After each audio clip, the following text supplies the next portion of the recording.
Welcome into the Baseball Insiders. You wouldn't last an hour in the asylum where they raised me, and that asylum is thinking about the New York Giants draft history.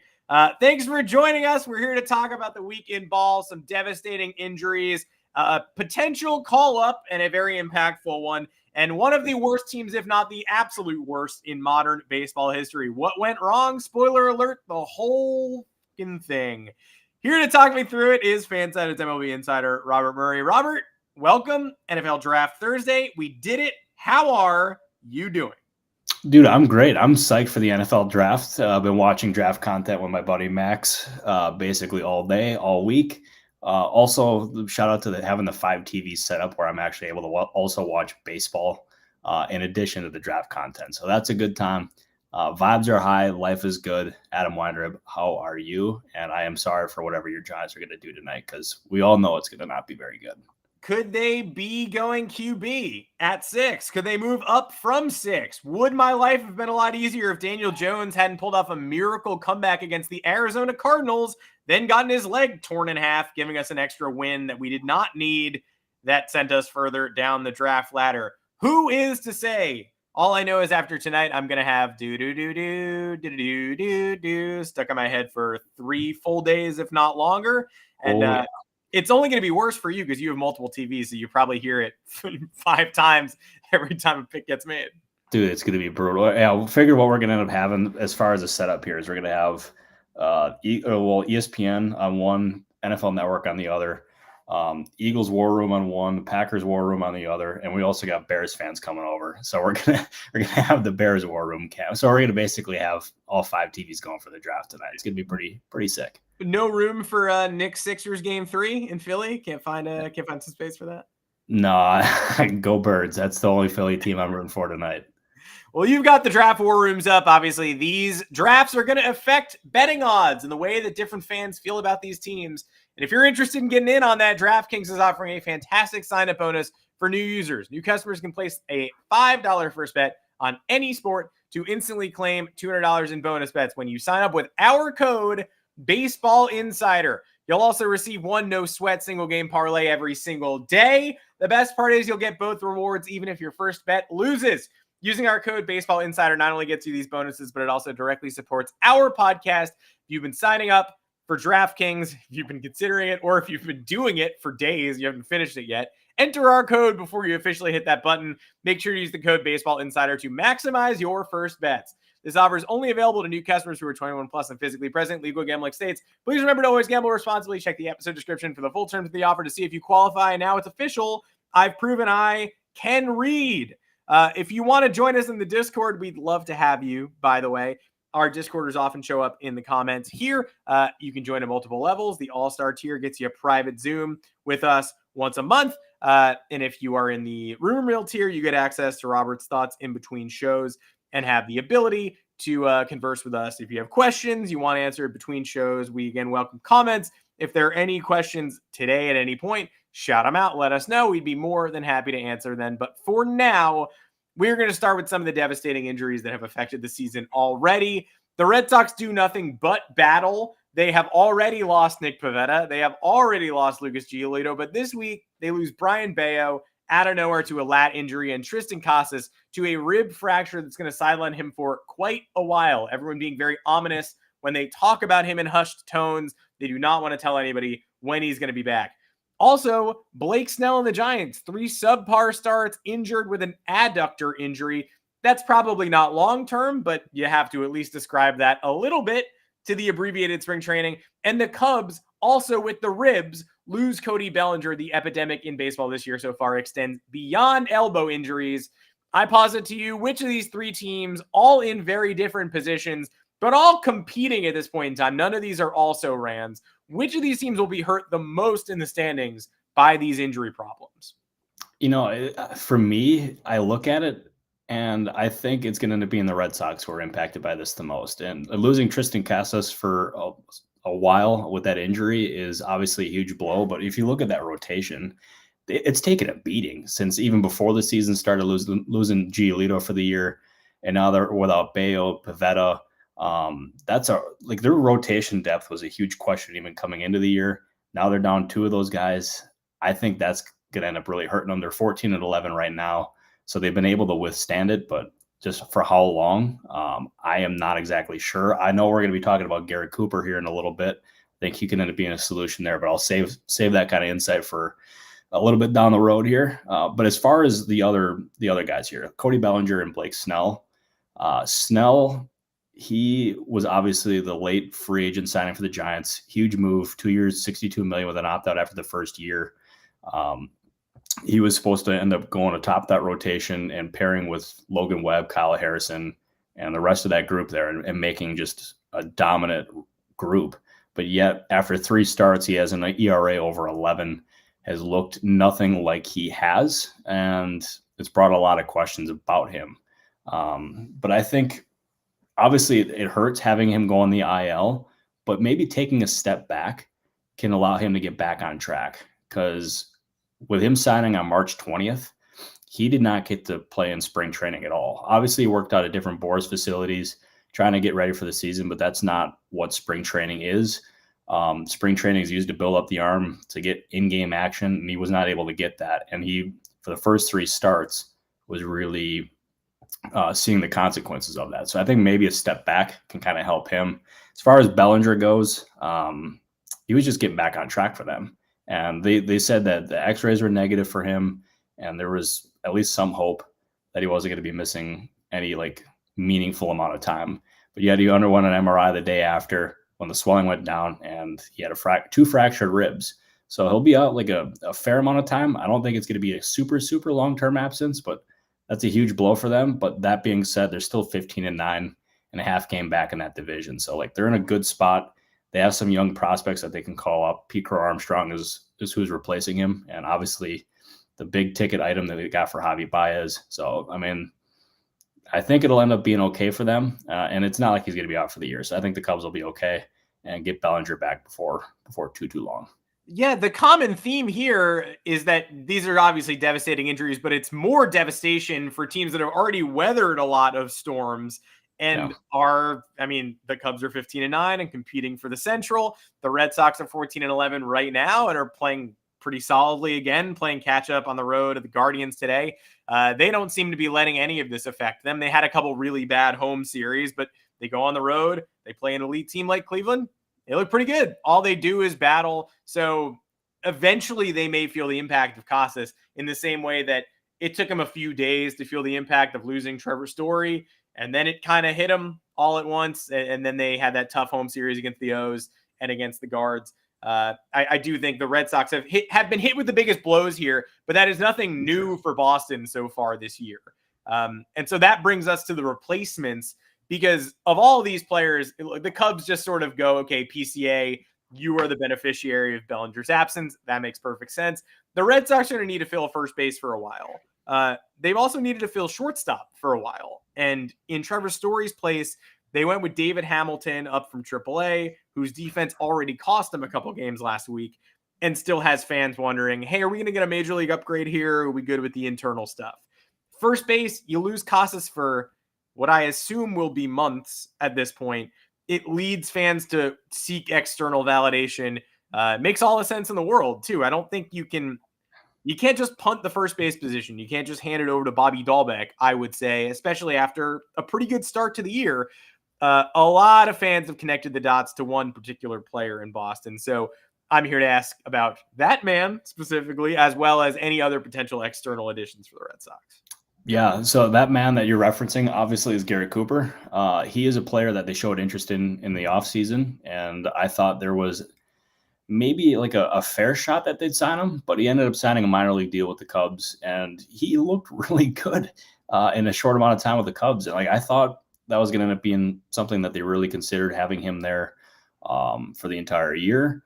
And all of a sudden, they end up calling him out Matt Mervis, who's been basically a prospect darling the last couple of years, and they had to clear room for him somehow, and they ended up DFAing Cooper. And for me, I am under the impression that he's going to have a pretty decent market here, and I think the Red Sox headline that market.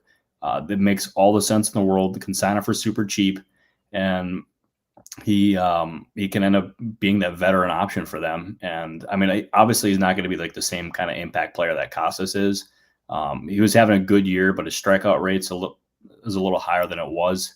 But he's still a serviceable option, and I think that's something that they're going to explore. I checked with somebody who is absolutely in the know on this, and he said that it makes too much sense. So for whatever that's worth, I think that one definitely bears watching. There is a couple other teams that I think can make sense. I think the Astros can make sense. Another team that I thought could make sense is the Pirates, especially considering Rowdy Tellez's struggles. He's been pretty bad since signing there. But from what I've gathered, I don't anticipate that being the most likely option. I don't think they're going to be involved, especially that since they have Connor Joe as a right-handed option there. So I don't think the Pirates are going to be involved, and I think the Red Sox really are the team to watch here. Yeah, we've also heard a little bit about the Red Sox and CJ Cron, who I know he was in camp with them. They went a different way to start the regular season. Was a bit surprising in that capacity too. Is that a name that you've also heard floated around again? I can't say that I have. I mean, that's not saying that he's not an option, but I just can't say I've heard that name there. But I'm telling you, I think Cooper's a really good fit there. I think they would be really smart to explore it. But that being said, CJ Cron was awesome with the Rockies. Like, he power guy, definitely a useful player. And the fact that he's not signed right now is wild. Also, another one, Brandon Belt. Yeah, he still isn't signed. I mean, figure this, since we're into the regular season now, spring training's obviously over. Wonder if that might be a minor league deal just so he can end up getting some at-bats. But yeah, I mean, there's plenty of options there. And the Red Sox, really, they have no excuse to not go out and sign one of these guys, because there's good options out there. Brandon Belt is such a classic guy who ended up on a really good Red Sox team. Now, it's not quite so easy because you can't quite plug and play him. You do have to get him those reps, and they need somebody now. So it's like, all right, can Dahlbeck hold this down for 3 weeks while we wait for Brandon Belt? Who knows? You maybe just go ahead and get Garrett Cooper. Joey Votto also hanging out. Blue Jays 7-day IL in the minors right now, for those wondering, because I was like, man, I remember when they signed him, there's all that enthusiasm a month ago. Where is he? Not active at this juncture. So oopsie. Yeah, I would love to see him, but not right now. A lot of Red Sox fans also been hitting me recently, just because in all of this clamoring, they're moving Devers around, they're moving O'Neill around, a lot of moving parts. Masataka Yoshida doesn't play so much these days. They've decided he's DH only, and the DH spot is being taken up by other players. I understand that, but the frustration appeared to boil over a little bit yesterday, and Yoshida gave kind of a glib press conference with a translator kind of curt. I'm wondering what the situation is there, and whether this was like one of Heimblum's guys who maybe he believed in more than the people in the front office who remain, maybe more than Alex Cora who remains, whether he really does have a long-term future in Boston, whether this payroll is getting weighed down by someone who might find himself elsewhere. Because if the Red Sox do need to find a taker for him, it's a large contract. Yeah. It makes it really complicated, because if they want to move on from that salary, like what sometimes we see with these contracts, if teams want to move them, is they have to attach a top prospect, and that's always a complicated deal. I don't know if the Red Sox would be open to that, but I have no idea. But as far as that contract goes, I remember when it got reported that the Red Sox were signing him last year, the dollar amount wasn't out there. And I had somebody text it to me, and I'm thinking to myself, because I had an idea, or like a general thought of what that dollar amount could look like. And then when this amount was sent to me, I was like, there's no way. I didn't think there was any shot the Red Sox were going to go to that extreme. And then all of a sudden, I can't remember who reported it, but it was the exact number I heard. And I'm like, oh my goodness gracious. And then it's one of those very rare times where I'll have rival agents or team executives from other teams all text me with the same response of like, what the heck? Or like, what's going on? Like, why did they give him this much? Like, it was just general confusion, and teams and other evaluators wondering if they had missed something, or if the Red Sox were just way outbidding the field. And to me, like, I think somebody in the Discord made a really strong point the other day, is that that you're outbidding the field by quite a bit when Scott Boras accepts your offer like an hour into free agency. That is usually a pretty good sign of like, oh crap, I think we might be overpaying.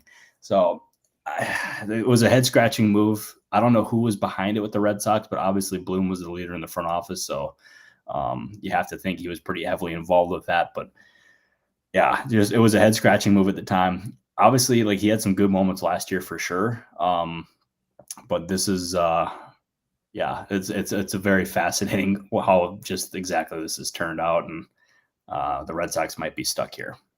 Tough stuff in any aspect of life when you're doing a negotiation and you're like, I think I have an offer that might be enticing to you. Oh, you already accepted it? Oh, but I thought we might. Okay, I guess now that's the amount of money I have to pay for this person. Yoshida, very good hit tool. The power has not quite been there, has not quite been the automatic offensive force that I think a lot of people envisioned. Or that coming out of the World Baseball Classic, at least, we were like, okay, this is something to have our eyes on for sure. And solid season, struggled as it went along, and now has been edged out of the rotation a little bit, potentially just to accommodate others. Potentially there's something more there. We'll have to keep an eye on it as the year progresses. Before we go Skenes and the Sox, I'm going to go to a question from the comment section in the chat because I would love to answer those. And we like to talk about the pods on this show, but haven't spoken about them yet today. Will Holder dropping by. What's with the Padres' lack of depth? The lineup today is insane. And who are some options for a bat? I feel like we've asked this every week for months. I do feel like we have heard of this from Padres fans all the way back to the Tommy Pham chase. But with Jackson Merrill out today, that depth has been tested yet again. So understandable why Padres fans are seeking that depth. Any insight on Padres targets, or at least the Padres thought process? Yeah, it seems like depth has kind of been an issue for the Padres in recent years. Like, this isn't just like a this year kind of a deal, but it's been just a continuation of previous years. And I know, like, I don't necessarily know if the Padres have any active talks going on, but I do know that there are teams that are scouting their minor league system right now. So, like, it makes you wonder what exactly AJ Preller could have up his sleeve. But, like, I think a team that makes a whole lot of sense there, and as Ken Rosenthal reported, that the Padres and Marlins did have talks about Luis Arraez. They had talks about some other players as well. Maybe they could rekindle those, like, who knows? But I know there's multiple teams that are currently scouting the Padres' farm system, and we'll see exactly where that goes. But there's one thing that I've learned about AJ Preller is that you can't count him out on anything. He is as aggressive as any GM and also as creative as any GM. But I don't know if he has the resources now that he had available the last couple of years. So he might have to get creative in doing that. But one thing I've learned is don't count him out. That's just the AJ Preller way. So what you're saying is Preller hot seat? Is that what you're saying? He's on the hot seat. Oh boy, the Drew hack you or what? Drew is me. I am him. Look, it is what it is. No, you sound like Jacob with the I'm him. Or yeah, I guess. Oh boy, we said we'd never have Jacob on the show, and I guess we accidentally just did. So that sucks. Terrible. Yeah, I'm not kidding you. Any day that Jacob Zanola is on this show is probably the worst day of my life. So yeah. Guest co-host with neither of us available, just one guy on the stream yapping, doing it all himself, no guest, just a mic and a dream. Speaking of a dream, Paul Skenes. I think everybody now, we're officially, some people are still grumbling about the length of these starts, and I get it because, you've seen the dominant numbers and you're like, okay, great, but when is he going to make a starts that I can really project him at the next level? 5 starts, 17 innings still feels a little bit extreme to me, but 7 Ks and 4 1/3. He has an ERA now, which is a bummer for him, but 1 earned run allowed in 17 innings. He has struck out 34 people. Other than providing more length and building up his arm and getting back into the routine, I see no point in these continued minor league outings. And it's not like he's doing this at Bradenton or in the Florida Complex League. This is AAA baseball. He is making these guys look absolutely silly, borderline unblemished. All I really need out of him now is a great 6-inning outing. And as soon as I see it once, I think I'm okay to pull the trigger on calling him up. But what have you heard? What are you thinking watching him? And just overall, what is this Paul Skenes experience making you believe? I think he's legitimately one of the best pitching prospects that will ever debut in baseball. He is looks every part of the superstar that the Pirates thought they were drafting, and it just looks like he's picking up where he left off at LSU, and he could end up being, before too long, the face of this franchise for the Pirates, and he just looks awesome. As far as the timeline goes, the Pirates aren't saying. They have not told Paul Skenes anything. He even said as much on the Pat McAfee show the other day. So he basically knows as much as we do. My guess, and that's all this is that he ends up debuting at some point in May. That's just total guess by me. Again, not sourced. That is literally just an opinion. But when that happens, that's probably going to be the most anticipated debut in Pirates history. I know Garrett Cole was up there. I know there's been some other pretty highly anticipated debuts, but Paul Skenes, that's going to be a packed house. And hopefully they do that when they're at home in Pittsburgh. That they do luckily have the ability to orchestrate that. You have to do it at home. You have to do it they should do a blackout for his warm-ups, like that Camilo Doval clip, whatever the Giants are doing now for his entrance, like shutting down the whole stadium, all the lights go dark, Jolly Roger on the board. Maybe you even get, on Pirates of the Caribbean, when you're entering the ride at Disney and there's like the talking dead men tell no tales, like squid face man. I think it's Davy Jones. Like, bring it all down, hologram, make the logo talk, like make it as crazy. Maybe have a digital Livy Dunn doing flips across the field. Whatever it takes to make it special, do it, because you need to turn this into an event. Oh, you absolutely have to. If they don't, then that's just a gigantic missed opportunity. But I legitimately cannot wait. If they do end up turning out all the lights, though, and like what Doval did with the Giants, hopefully they don't turn out the lights like mid-pitch, because that was bad. I felt bad for that catcher because that could have been a disaster. But yeah, no, I'm telling you, I'm just genuinely jacked for this, and I know the Pirates are too. It's legit. Everyone there is talking about it and just how impressive he is. Because how can you not be impressed with the way that he's pitched so far in the minors? This will not be the last time we talk about him. I assure you of that. It feels very much like, hey, you got to be skittish taking a pitcher first overall, but not if it's him. It's like Saquon Barkley. Are we sure he should go top 5? Only because it's him. Like Skenes, injuries be damned, whatever. We need this guy in our system. And he is so close to cracking the bigs already. So we will certainly be speaking about him more as the year goes on. Here's the team we probably won't be talking about. Probably it until the trade deadline, but I'm honestly not even sure what assets that they're going to be able to sell off at this point. The Chicago White Sox, when I started putting together today's outline, they were 3-20. Now they are 3-22. They have already lost today. Don't worry about it.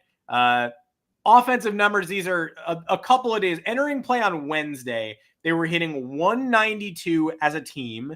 They were last in OPS, not by a little bit, by 38 percentage points. I ask you if this is the worst team in modern MLB history. I will say, at the very least, I think it's the worst offense. I don't think in this age of increased offense we have ever seen an offense this putrid. And people talk about the Oakland A's like they're this, and the Nationals like they're this. The Rockies are even a step above this, I would say. There's some bad teams in Major League Baseball. There are some teams that are not trying to contend. There are some teams owned by John Fisher, full of minor leaguers with a couple intriguing pieces. The White Sox, bar none, with an injured Moncada and Jimenez compromised, are the worst team I can recall. They are terrible. That's the only way you can really describe it. You look at that team and you wonder, like, what does this team do well? Definitely not offense. Like, all across the board, they are legitimately terrible. The one good story out of that camp is probably Garrett Crochet and just how well he's pitched. I think that's been one of the very lone bright spots for them, but they are absolutely in contention for one of the worst teams in modern baseball history. You look at it, it's April 25th today. They have had separate losing streaks of 4, 5, 6, and 7 games. That is legitimately crazy. Like, how is a team that bad? And like you mentioned those other teams too. It's like, I mean, obviously the Rockies and the A's, they kind of lack direction, but they have like some pieces that like can give you hope. You look at the White Sox right now, they don't necessarily like have that. And I mean, they have talented guys. Don't get me wrong. It's like they got Eloy Jimenez, they got Moncada, they got Luis Robert. They got young talented guys, but yet they can't hit at all.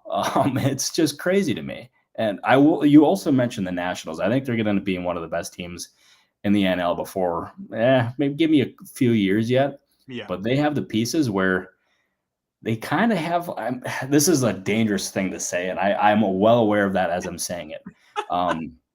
They might be like kind of similar, to the National League version of like the Baltimore Orioles, because their farm system, especially after that Juan Soto trade, pretty good. Yeah, the price on James Wood is my number one stud in minor league baseball. On it, and I'm on it. I'm planting my flag on that corner. I've never seen anybody. I've seen great prospects. I've never seen anybody do the things he does so effortlessly. I saw him in Hudson Valley last year. I'll be at the Renegades again this weekend with Biscuit, his first ever time at a baseball game. So that'll be interesting for me. But I saw James Wood there last year, and I was like, this is not even a human. I'm going to compliment the A's too. Like, while we're crapping all over the White Sox, Oakland is going to they're going to be fielding some calls at the deadline. They have Paul Blackburn has revamped himself again. He looks fantastic. He's back in that all-star form. JP Sears looks great. He's probably sticking around there given the amount of control, but I would guess Blackburn could easily be on the move, and you can never count anything out from the A's in general. How about that bullpen? Mason Miller is the best closer in baseball, but it goes deeper than him. Lucas Ursek throws 100-mile-an-hour sinkers. I'm not sure what Joe Boyle is yesterday, but he started against the Yankees and he throws 97 with run. Get that guy a pitching coach and see what he is. Kyle Muller's been competent. Michael Kelly came in yesterday through middle relief against the Yankees. He's been competent. I don't think the Oakland A's are a good ball club, but I do think they have an enviable bullpen and two truly good starters. I'm ready to plant that flag. So if you're at the deadline seeking, see what the A's are willing to give you. If you're the White Sox, I don't know what people are asking for. I don't know. No, Tommy Pham and Mike Clevenger, maybe. Yeah, recent minor league signings. Yeah. Also, I wonder maybe like a Martin Maldonado type. Who knows? Just for like a veteran leadership. But besides that, they don't really have much to like offer. By the way, I'm glad you mentioned this about the A's, because I think one of the coolest stories in baseball is Lucas Ursek. I remember when he was with the Brewers, he was an infielder, and he was struggling. And I remember he was talking to myself, Todd Rosiak, and Adam McKelvey about his like depression and his alcohol abuse. And he was upfront about it. He was talking about his sobriety, and just what he all endured getting through that and becoming better off after it. And to see him go from that and how vulnerable he was then to what he's doing now as a pitcher is one of the coolest things ever. I think it's one of the most awesome stories of perseverance. I applaud him. I give him a lot of credit. And the fact that he's gotten to this point is a real testament to him. And I wish him well. But the A's, they actually they have pieces that are exciting. I give him credit, and also the job that Mark Kotsay has done there. They're 9-16. They're not going to be very good, but they have pieces. They're kind of fun, and I give them credit. Watching them play the Yankees the last couple days, I have never said, other than one terrible play where Anthony Volpe ball rolled around the outfield for a while, I have never thought this team is just completely incompetent. They've given up. They have pieces. They definitely have a bullpen. And they have two starters who I would circle and say, yeah, you could put those guys in any rotation. Like you said, 9-16, not a good team. Not a team that's going to be threatening anybody this year long-term. Worse than the Astros, even though they're ahead of them in the standings for now. But I do think there are some good stories of perseverance there. There's some good young talent.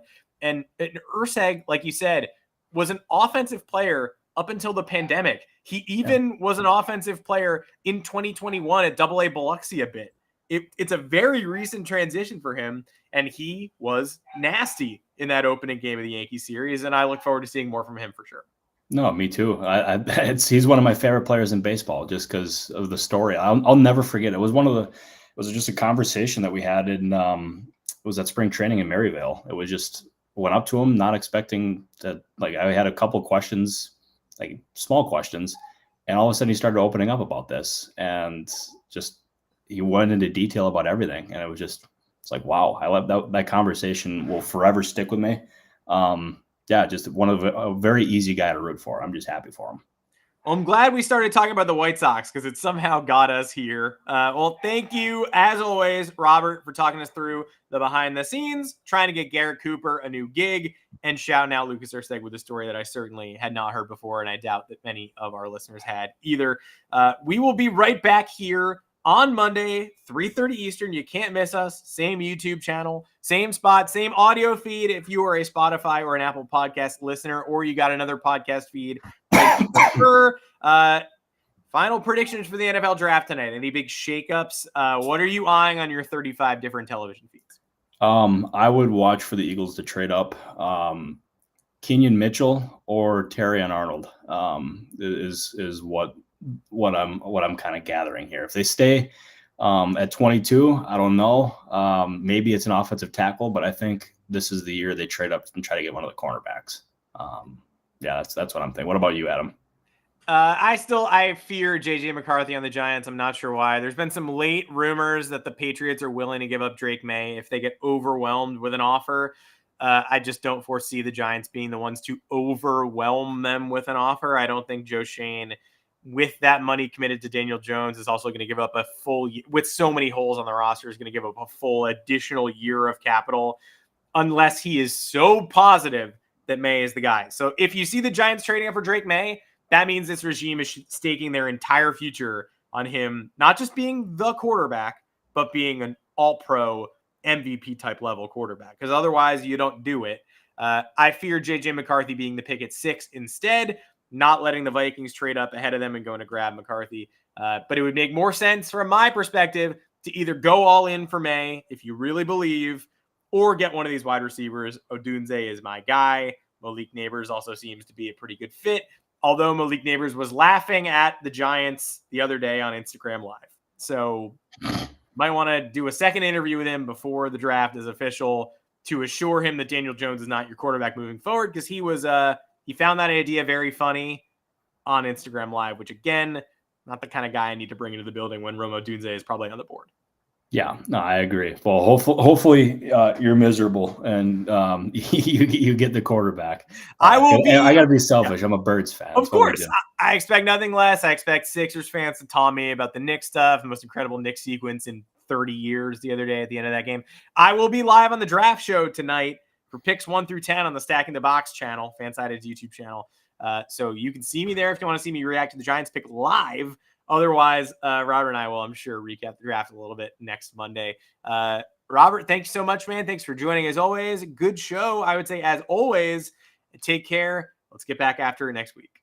Let's do it. Let's make it happen. Appreciate everyone for watching, and we'll see you on Monday. Yes, sir. See you all. Join us in the Discord if you haven't. Would love to have you there as well. Until Monday,